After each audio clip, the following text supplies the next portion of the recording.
Hello everyone, welcome back to the channel. This is your guy Keenan Lambert. So in previous videos, you've seen me swinging from tree to tree in different urban areas throughout the world. However, I'm never usually clear about how I actually get to where I'm going. Oftentimes, the process includes low-cost airlines. In this one, we're going with the infamous Ryanair. This video, I want to show you guys what my experience was like flying with Europe's absolute worst airline. Ryanair challenges the notion that travel is only for the wealthy and upper middle class.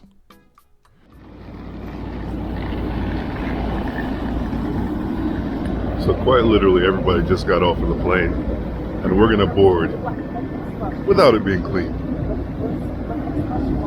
It's not actually Europe's worst airline, however, it is the cheapest flight that you can book from point A to point B in most cases. So for the low price of $15 US, which I guess is about $12 euro or maybe $13 euro right now, I was able to book a seat going from North Africa, Marrakesh, Morocco, to just outside of Barcelona, Spain. Now I did have to pay something like $20 for a bag, maybe it was like $22 for a normal carry-on travel size bag. However, just think about it. I'm literally spending $15 plus $20 for the bag to jump continents for a 2-hour and 30-minute flight. This bag actually costs more than the seat and personal item. That's how it is with low-cost airlines. So for my US market, Canadian market viewers, Ryanair is a lot like, say, Spirit Airlines or Frontier Airlines.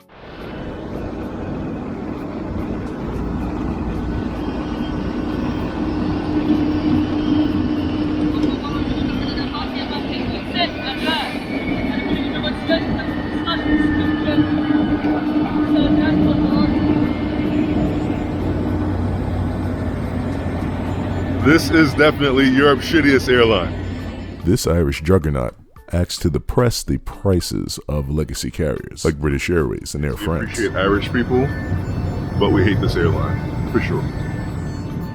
And since at times with Ryanair, you're flying to low capacity regional airports, they won't have the greatest of infrastructure. So that thing that you take for granted, going on through the gate, right, and walking on the jet bridge onto the front of your plane and then going to take your seat. No, Ryanair is old school. You got to go outside, walk, you take it to stairs, and then you enter through the front or the back and sit on your seat. It actually allows for a faster boarding process.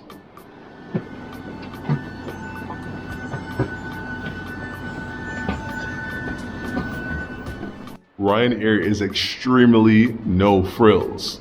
Now, I'm talking about ugly paint on the walls, ugly paint on the baggage carrier up top, ugly paint on the seats in front of you.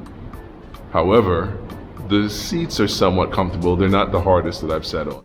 As you can see, the previous passenger warmed up the seat very nicely for me. Oh yeah, and the seats don't exactly recline. And very clearly, this aircraft was not cleaned. I mean, how could they? They literally had about 5 minutes before people got off, and we got on.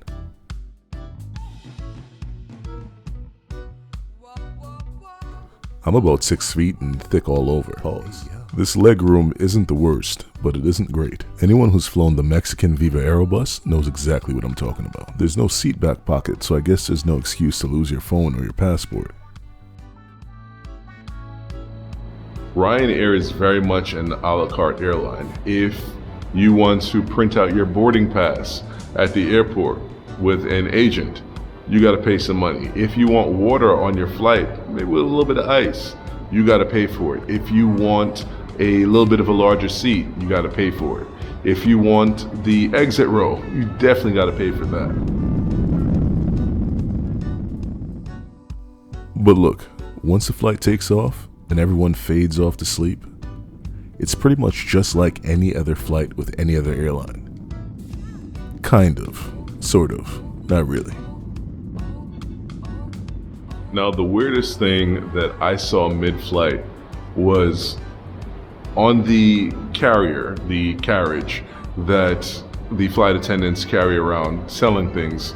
The weirdest thing that I saw was them selling cologne for, it was either 70 to 75 euro.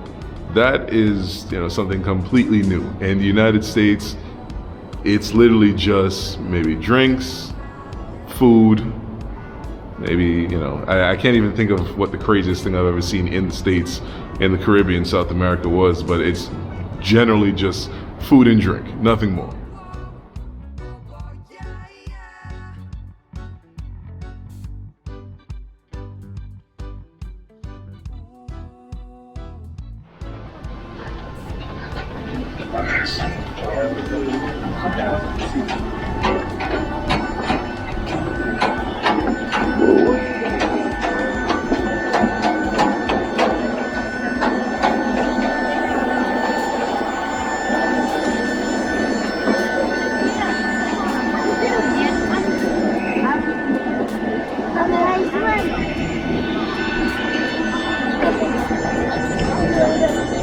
And then when it's all done, it's your turn to take the walk of shame.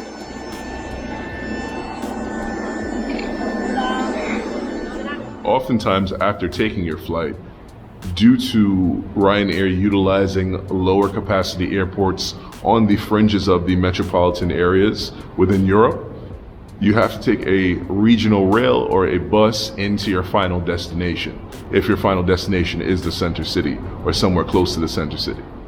Unlike some of the legacy carriers, Ryanair tends to have a thinner network. So instead of having backup planes ready to go, if there's a mechanical issue with your flight, you may not receive a flight until the next day or the day after that. Your flight might be outright canceled and you simply have no remedy in order to rebook with the same airline. And you'll actually have to end up going with the legacy carrier that you were trying to avoid in the first place to save money. Ultimately, if you're someone who can deal with the inconveniences of maybe not having bundles of legroom, maybe you might have a hard seat, maybe you might have an airplane that's less than spick and span, then I would definitely recommend flying with Ryanair, maybe going ahead and jumping on EasyJet or one of the other low-cost carriers. Really, I think it comes down to what you value as a traveler. If you're someone who values comfort, reliability, then maybe those legacy carriers will be better off for you. However, if you're somebody like myself and values getting from destination to destination for the lowest price possible with minimal baggage, that's where low-cost airlines like Ryanair come in handy.